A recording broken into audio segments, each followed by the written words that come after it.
हे वृंदा सखी। वृंदावन वृंदावन क्यों? चूंकि ये वृंदा का वन है। वृंदावन तुलसी। हम सुनते हैं ना तुलसी जी अवतरण की कथा, कि जो मूल रूप में तुलसी जी हैं, वृंदा जी हैं, ये निकुंज मंदिर की वृंदा सखी हैं, जिनका काम प्रिया प्रीतम की लीला स्थली प्रकट करना है। आज कैसी कुंज होगी, आज कैसी स्थली होगी, आज कौन सा पुलिन होगा, आज कहाँ मिलन होगा। तो प्रिया प्रीतम के मिलन के लिए कुंज को प्रकट कर देना, मनोनुकूल लीला स्थलियों को प्रकट कर देना, ये वृंदा सखी का काम है। और वह वृंदा सखी ही प्रिया प्रीतम की आज्ञा से साधकों पर, वैष्णवों पर कृपा करने के लिए तुलसी महारानी के रूप में प्रकट होती हैं। वृंदा देवी प्रिया जी का ही स्वरूप है और साक्षात प्रेमा भक्ति हैं। तो भोग में जो तुलसी छोड़ी जाती है, क्यों छोड़ी जाती है? क्योंकि हमारे भीतर शबरी जी जैसा प्रेम तो नहीं, विदुरानी और गोपियों जैसा प्रेम तो नहीं कि हमारी सामग्री को प्रभु स्वीकार कर लें। तो तुलसी पत्र छोड़ करके हम उस पदार्थ में प्रेम की पूर्ति करते हैं, ताकि युगल सरकार उस वस्तु को आरोग पाए। और जो विद्वान ये कहते हैं कि निकुंज उपासना में भोग में तुलसी नहीं छोड़ी जाती, बड़ी विचित्र बातें लगती हैं। अरे तुलसी जी हैं कौन? तुलसी जी तो निकुंज मंदिर की ही प्रधान सखी हैं वृंदा जी। ये जाने कहां से सिद्धांत आ गया, जाने कौन पुराण में लिखा है। ये सब बाद की बातें हैं, केवल अपने आप को पृथक दिखाने के लिए ये सब मनक कल्पित सिद्धांत जोड़ लिए गए बाद में, कि हमारी निकुंज उपासना है तो हम भोग में तुलसी नहीं छोड़ते, क्योंकि तुलसी जी छोड़ने से वो कृष्ण प्रधानता हो जाती है। ये सब मनक कल्पना है। अरे तुलसी जी छोड़ने से युगल की प्रधानता होती है, निकुंज की प्रधानता होती है। यदि आप निकुंज उपासक हैं तब तो जरूर छोड़िए। ये किसने कह दिया आपको कि तुलसी जी नहीं छोड़नी है? तुलसी जी तो वृंदा सखी हैं। पढ़िए इस दोहे को, प्रियादास जी की वाणी को, जिन्होंने संपूर्ण भक्तमाल जी को भक्ति रस बोधिनी टीका के द्वारा प्रकाशित किया। उन भक्तमाल टीकाकार प्रियादास जी से ज्यादा समझदार हो गए हैं क्या आप? भोग में तुलसी नहीं कि जी इससे कृष्ण प्रधान उपासना, हमारी तो श्री राधा प्रधान उपासना है। अरे तुलसी जी छोड़े से निकुंज प्रधान होगी, युगल प्रधान होगी। माने आपको युगल को नहीं पवाना है क्या? तुलसी जी छोड़े से ही प्यारे प्यारी पाएंगे।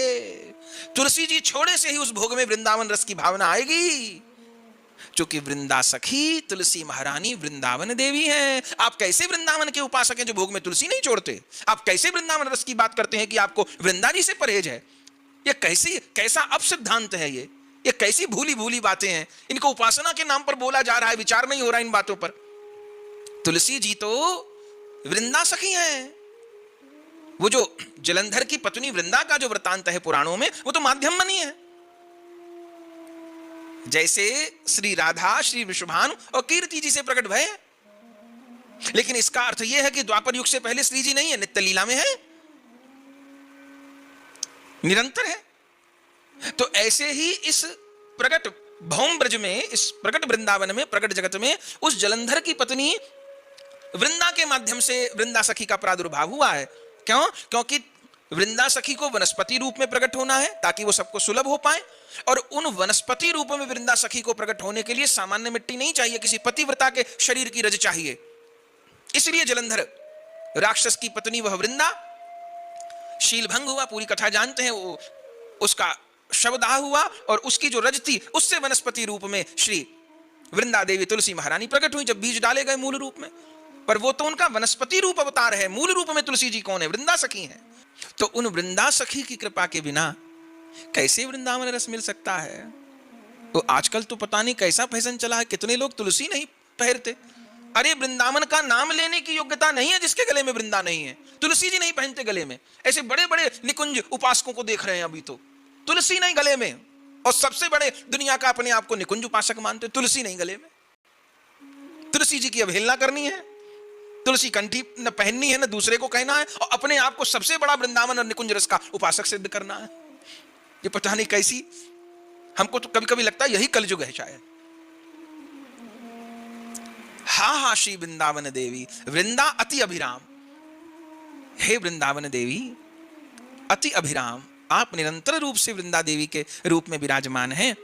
माने नित्य निकुंज मंदिर में वृंदा सखी के रूप में, श्रीधाम वृंदावन में इस धाम के रूप में वृंदा सखी विराजमान है, और घर घर आंगन में तुलसी जी के रूप में वृंदा सखी विराजमान है। और स्वरूप क्या है आपका? बोले कुंज कुंज विहरत तब हिय में श्री राधा घनश्याम। जहां जहां आपकी कुंज बनी है तुलसी महारानी, कुंज कुंज विहरत तब ही हमें श्री राधा घनश्याम।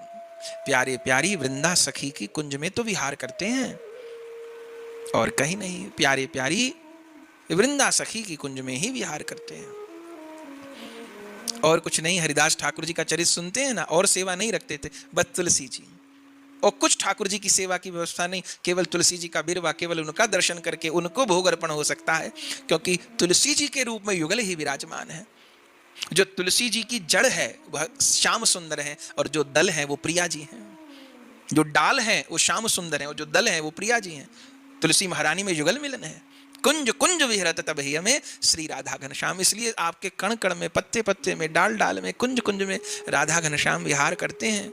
हे तुलसी महारानी, गुरुदेव ने कृपा करके कंठी तो मेरे गले में भी बांधी है, तुलसी तो उन्होंने मुझे भी प्रदान करी है, जप माला भी दी है, कंठी भी दी है, पर मेरा हृदय तो राधा घनश्याम के बिना सूना है।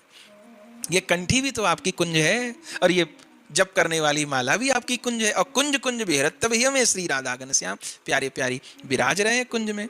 तो हे वृंदा सखी जी, आप कृपा करके मेरे हृदय को भी वृंदावन बना दीजिए, कुंज बना दीजिए। आप तो वृंदा देवी हैं, जब आप मेरे हृदय को वृंदावन बना देंगी तो उसमें राधा घनश्याम का नित्य विहार घटित होगा। बलिहार बलिहार।